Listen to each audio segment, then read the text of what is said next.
Hi, I'm Jill, and I did something that I'm still scared to talk about, all because my rich friend and her money. I slept over at her place on Friday night, and we watched Yes Man with Jim Carrey. You know, the one where the main character makes a bet that he will always answer yes to any offer. At that part, my friend, whose name is Nikki, pauses the film and says, "Do you want $1,000? I wish I had that kind of pocket money to throw around. Of course I wanted it. And then she offered me a challenge. For exactly one day, I had to say yes to everyone. And to make sure it wouldn't be boring, we were going to a club. I had to say yes to every guy who talked to me, and if I could do it, then she would give me $1,000. If not, I had to do a silly dance on the table in the college cafeteria. It was then that I said my first yes, and the nightmare began. We decided that we would need to spend the whole day together, so we went to my house in the morning. Mom, as if she knew, asked if I would help her with the chores or if I was going to be on the phone all day again. I cleaned the whole house, washed the dishes, and mowed the lawn.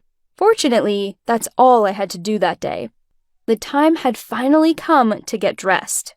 For the first time in my life, I would have rather stayed at home, but we were going to the club, no questions asked.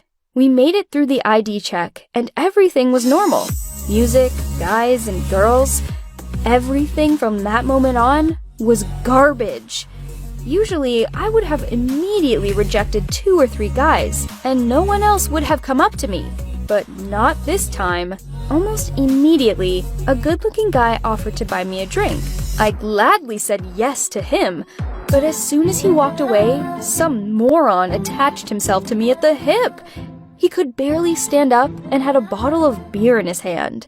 He asked, "Would you like a sip?" and handed me his bottle of beer. He told me that usually chicks would huddle together and play hard to get, but I was cool. God, I wanted so badly to tell him to go to hell. I gave him every dirty look I had to show him how pissed off I was. But when he asked me to dance, I had to agree. And then the handsome guy from before came back with my drink. Apparently, he had gone to get my cocktail at the club across the street. Why else would he have been gone for so long? He, of course, went nuts when he saw who I was dancing with. I had to ditch this drunken idiot, but he had decided that I was with him once I had taken a sip of his beer. "Hey, get lost," he said to the handsome man as he handed me a cocktail. He hugged me around the waist, and I was ready to die. Nikki, barely able to keep from laughing, started recording us on her phone. I thought, I could have $1,000 if I can just hold on for another 2 hours, even with this idiot. But Handsome wasn't backing down, and the tension began to smell like a fight. Handsome looked at me and asked if I wanted to go with him. I said yes, and the moron asked, "Aren't you with me?" And again, I answered yes. And then that moron said, "I want to kiss you. Can I?" Oh, God. Why are rednecks always so polite? By the time the most humiliating kiss of my life was over, the handsome man was gone. Nikki took me to the bathroom and said, "I wonder how many more guys will hear yes from you today." I wanted to strangle her, but then something happened, after which we both realized what a stupid and dangerous challenge we had started. We were noticed by a couple of cute guys. They got to know us very quickly because I said yes to all their suggestions, even when they invited us to leave with them. You have to understand, we were going to an unbelievably cool party. Nikki and I knew how much we were risking. Neither of us wanted to go. Then Nikki told me I could say no. "So I won't have to dance in front of the whole school?" "Yes," she replied. "But I also wouldn't get the $1,000. I got into the car. Nikki did too, and then the challenge got out of hand. Our knees were trembling. These guys were clearly older than us and seemed sketchy. We left the city. At first, I thought we were going to some private sector, But as we left the city limits, we started down a road that went through the forest. Night. Car. 2 unknown guys. Nikki was even more worried than I was. We ended up somewhere in the woods with a bonfire, lake house, and loud music. Besides us, there were 15 other people there. The guys said that they could make the best Bloody Marys around. Nikki refused, but well, you know. They didn't know about the stupid challenge. They just thought I was a fun girl who agreed to absolutely everything. Fortunately, I only had to make it a total of 30 more minutes. Then we just had to get out of there alive and forget all about this horror story. So I thought. The guys suggested we go for a walk. Of course, I agreed. We went from the river to the forest. They were smiling strangely and talking amongst themselves. My teeth were chattering with fear. I turned around several times, but I never saw Nikki. The guys stopped and asked if I wanted to warm up. I answered, yes. They asked if I had ever done it before. I said, yes.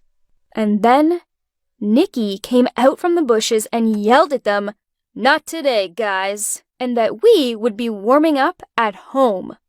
I looked at my watch. There were only 7 minutes until the end of the challenge. The guys started begging to take us home, and with great joy, I told them, no! Nikki and I called a taxi, but we couldn't relax until we were in the car. The whole time, we were thinking that the guys were going to try to stop us. I never got the $1,000, but I didn't have to dance on the cafeteria table either. We canceled the challenge, and Nikki offered to fly us somewhere together. Oh, yes, especially since she was buying. Well, that was my crazy story. Would you be able to finish the challenge to the end? Write in the comments if you've ever done something like that. Would you risk going to the club and saying yes to everyone? Write your answers in the comments. Hello people, I'm Mindy, I'm 19 years old, and yesterday I broke up with a guy. In the morning, I was the happiest girl in the world, and by evening, wept with grief. I dated Frank for more than 5 months. We were a great couple.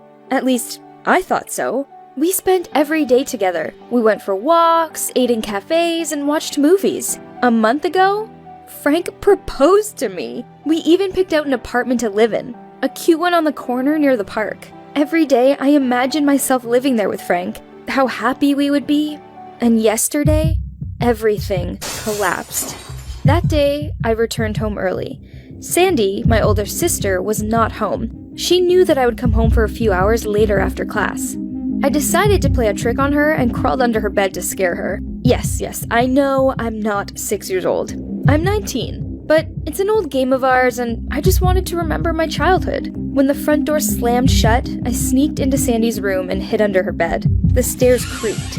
Someone was walking down the hallway, and I heard 2 voices, male and female. I realized Sandy had come home with some guy, and I'm sitting under the bed like a stupid little girl. I felt so ashamed. I wanted to get out, but did not have time. The door creaked, and I saw my sister's legs. And then, very familiar shoes. Is it really Frank? But we'd not made any plans to meet up.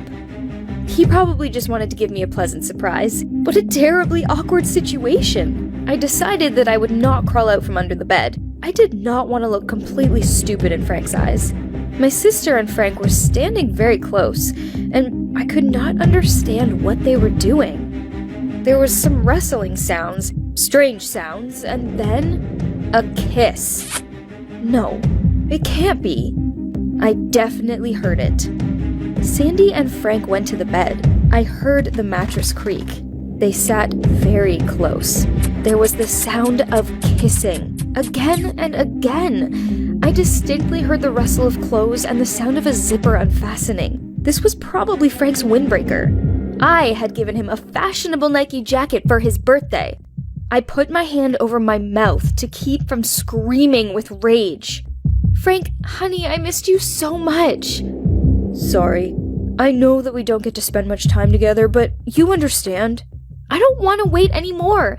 You have to tell Mindy everything. Sorry, dear, but I can't. Mindy's so vulnerable. She dreams of a wedding, so I want to wait for the right moment. Mindy is just a spoiled little brat. You've got to be brave. Tell her it's over. Honey, I feel sorry for her. But I'll tell her. I promise I'll tell her.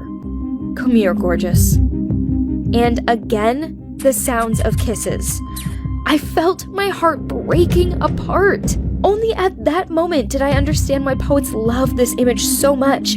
I really felt something break inside me, and pain and cold filled my soul. They kissed and told each other sweet nonsense, and I lay there under the bed, quietly sobbing. Even after Sandy and Frank were long gone, I cried and cried. Then, I got out, washed and wiped my face. I pulled myself together. When Sandy returned, I confronted her quite calmly. Sandy, I'm sorry. I accidentally overheard one of your conversations. And you know what? You're absolutely right. I really am a naive fool. All this time, I believed you, considered you the closest person to me, and you betrayed me. I'm very sorry that I was so wrong about you. Then I called Frank and said that I no longer wanted to see him. Here I am, sitting in my room, completely alone, and I'm writing this story. I no longer have a sister and no boyfriend. My dreams are shattered. Were you ever betrayed by a loved one? How did you cope with it? And where did you get your strength from?